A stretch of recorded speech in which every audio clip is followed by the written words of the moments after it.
आंबा म्हणलं की लहानापासून मोठ्यापर्यंत सगळ्यांनाच आवडणारं फळ आहे. आंब्यापासून विविध पदार्थ तयार केले जातात. आंब्यामध्ये व्हिटॅमिन सी आणि लोहाचे प्रमाण बऱ्याच प्रमाणात असतात. अशीच एक रेसिपी तुमच्यासोबत शेअर करणार आहे. चला तर मग रेसिपीला सुरुवात करूया.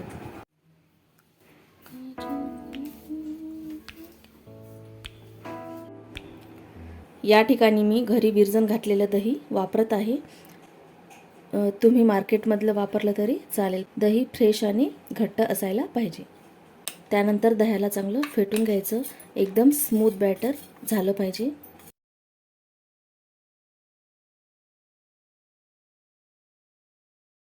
जेवढं प्लेन दही बनेल तेवढी लस्सी पण छान टेस्टी लागेल.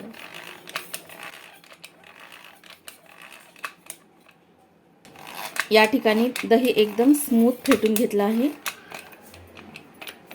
त्यानंतर मिक्सरच्या भांड्यामध्ये आंब्याचा गर टाकून घेऊयात.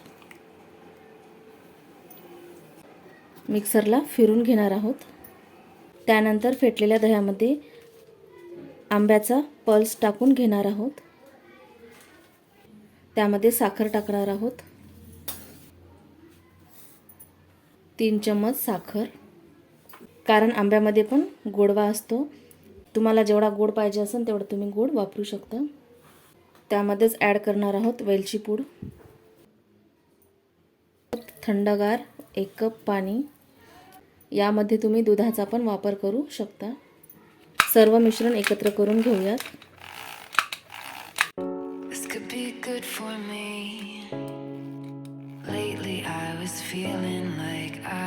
साखर चांगली विरघळेपर्यंत मिश्रण एकत्र करून घेऊयात.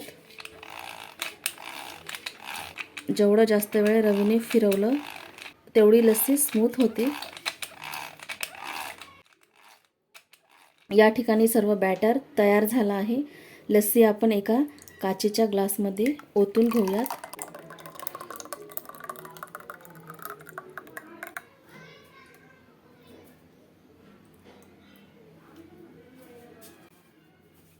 या ठिकाणी मँगो लस्सी तयार झाली आहे. त्यावर थोडी फ्रेश क्रीम टाकून घेऊयात. सजावटीसाठी काजू, बदाम, पिस्त्याचे तुकडे टाकून घेऊयात. या ठिकाणी तयार आहे शाही लस्सी.